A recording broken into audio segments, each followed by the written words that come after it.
It'll only take you a few swipes on Tinder until you come across that guy or girl posing with a tiger, or a koala, or some other poor and probably drugged animal. But will 2020 see the end of animal tourism? Welcome back to another episode of Bluntly Put. As many 18 or so year olds settle into their first semester of uni, many others are off disappointing their parents by getting dodgy tattoos and traveling around the world. There's no doubt that traveling is an incredible experience, and should you be fortunate enough to be in a position where it is a viable way to waste a year, go ahead. But maybe think twice about how you spend your time. With everyone searching for the perfect gram, rumour has it a lot of places have been absolutely ruined by self-obsessed tourists with selfie sticks. Since Bali became the hot new place to go, multiple news articles have documented how once beautiful and often sacred sites have become home to the basic bitches of our world and aren't all that pleasant anymore. Another topic the gap years are causing a stir with: animal tourism. Now, let me clarify. It's not just the supposedly woke late teens who are being called out. We all remember that family son holiday to Mallorca in 2006 where your parents begrudgingly dragged your complaining ass to some nature park with parrots and dolphins that spend their day being teased through hoops with little scraps of food. That's the kind of animal tourism we're on about. After Blackfish hit our screens in 2013, parks that exploit sea creatures have really taken a hit. And the biggest dog in the ocean exploiting game, SeaWorld, was hit the hardest. The park saw a huge decline in visitors, to the extent that the company's CEO even stepped down and reportedly lost a whopping $1.7 billion because of the film. Don't fuck with our whales, yo! After increasing pressure, this year finally saw the final orca shows at SeaWorld, and people are becoming way more aware of the conditions in which animals that live in captivity are subject to. So what's next? Are we taking down zoos? Well, maybe eventually.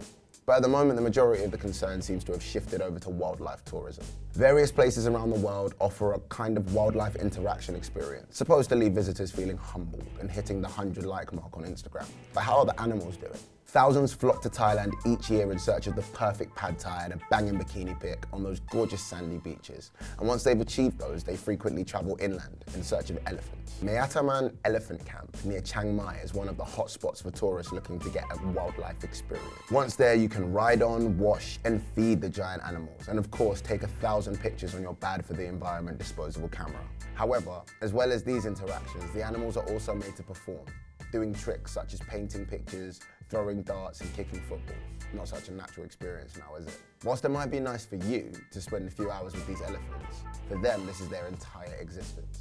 The animals spend the first decade of their lives performing tricks, after which they become saddles for countless tourist bums. And then, once the human beings have exhausted them beyond repair, they die. They spend their entire life being shoved around or tied to a massive chain in a shed. And what about all the pictures with tigers you see? Are they in a better situation? Not so sure. Since 2010, the tiger selfie market has grown massively. And a report showed that between then and 2016, more and more people were seeking out the opportunity to meet a real-life wild tiger in captivity. But the pictures these tourists get don't really reflect the truth. In captivity, tiger cubs are separated from their mothers just 2 to 3 weeks after they are born, after which point they are continually passed from the hands of one tourist to another, mishandling them and stressing them out. When they grow up and, start acting like tigers, handlers use pain as a method of curbing their natural behaviours. And when they're not being abused by ignorant visitors and their trainers, they spend their lives in an impossibly small concrete block. Right, so we've ruled out tigers and elephants. What's next? In Russia, bears are tied to bars by their necks to force them to stand straight in an unnatural and human-esque posture. In Peru, anteaters are captured out of the wild and are forced to live on chains taking photos with tourists. In Brazil, tourists pay money to capture Amazon dolphins, baiting them and leaving them scarred and stressed out. In the Cayman Islands, humans can hold sea turtles, which is known to weaken their immune system and cause huge amounts of stress. And then they can also eat them? I can honestly keep going all day. The wildlife tourism industry is huge, and one report estimated that it makes up between 20 and 40% of all tourism revenue. But why, when the cruelty is so plain? In fact, the same report showed that 80% of tourists can't even see what the issue is. But when huge animal welfare bodies are doing so much to prove that these practices are damaging, why aren't we doing more to stop it? What do you think? Should more be done?